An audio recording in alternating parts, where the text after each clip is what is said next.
AIIMS की जिस report का दावा किया जा रहा है, अगर वो रिपोर्ट सबमिट की गई है तो अब आगे क्या होगा? सीबीआई की जांच कैसे आगे बढ़ेगी? सीबीआई के पूर्व अफसर ने क्या कहा? मैं हिना कुमावत फिल्म विंडो पर आपको बताऊंगी। ये दावा किया जा रहा है कुछ मीडिया में कि इस तरह की रिपोर्ट जो है दी गई है जिसमें विसरा टेस्ट किया गया, जिसमें पॉइजन नहीं आया। और एम्स के एक्सपर्ट ने ये कहा कि ये जो है पूरा का पूरा केस सुसाइड है, मर्डर नहीं है। अगर इस तरह की रिपोर्ट सबमिट की गई है तो आगे की जांच क्या होगी, इस पर सीबीआई के पूर्व अफसर ने बयान दिया है। उन्होंने कहा कि दो अफसरों ने जो है इस पर बात की है और उन्होंने कहा कि इस सारी रिपोर्ट का कैसे असर पड़ेगा और कैसे आगे जांच बढ़ेगी, इन सारी चीज़ों पर उन्होंने खुलकर बयान दिया है। एक है senior law officer V K Sharma और दूसरे हैं पूर्व सीनियर एसपी मुकेश साहनी।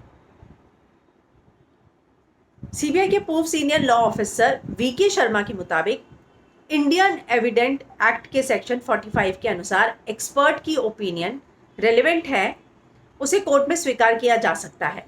लेकिन सुप्रीम कोर्ट का जजमेंट लॉ कहता है कि एक्सपर्ट ओपिनियन सिर्फ कोरैबोरेटिव के लिए ही इस्तेमाल की जा सकती है। उनका कहना है कि यदि जांच एजेंसी के पास कोई सबूत है तो उसे साबित करने में एक्सपर्ट ओपिनियन मदद कर सकती है। इस केस में अगर सुशांत की बात करें तो अगर एम्स ये कहती है कि नहीं, उसने खुद जो है लटक कर जान दी है, तो ऐसा नहीं हो सकता, क्योंकि वो ये साबित कर सकती है कि उसकी डेथ जो है डेथ बाय हैंगिंग हुई है। लेकिन डॉक्टर ये कैसे साबित कर सकते हैं कि उसने सुसाइड किया? कोई और भी तो उसको मार सकता है। तो वही बात जो विकास सिंह कह रहे थे। रिटायर्ड लॉ ऑफिसर का ये भी कहना है कि पोस्टमार्टम मौत का कारण जानने के लिए होता है और विसरा की जांच जहर की मौजूदगी जानने के लिए। इस मामले में डॉक्टर कॉज ऑफ डेथ बता सकते हैं, मर्डर है या आत्महत्या है ये नहीं बता सकते। बाकी काम सीबीआई का है, वो उसे ही करना है।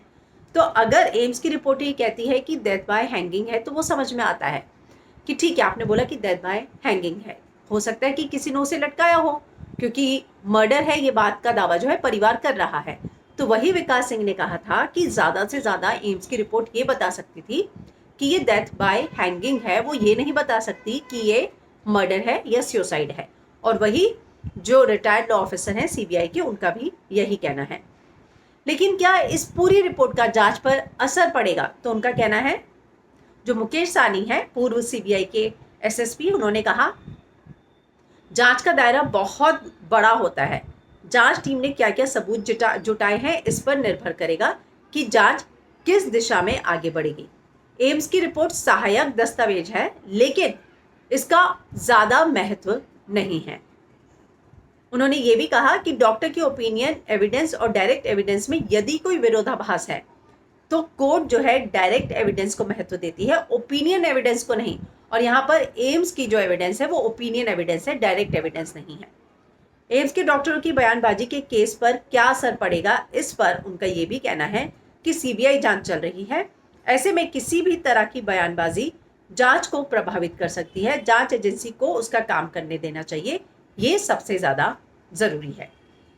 क्राइम सीन को डिस्टर्ब किया गया, इस पर भी उन्होंने कहा कि ये मैं मानता हूँ कि सीबीआई को जांच बहुत देर से मिली, लेकिन जो है सर्कमस्टेंशियल एविडेंस और ये सारी चीज़ें जुटाकर सीबीआई अपना बेस्ट जो है वो दे सकती है। और लेकिन एम्स की रिपोर्ट पूरी फाइनल है और उसी पर सीबीआई चलेगी, ऐसा नहीं होता है।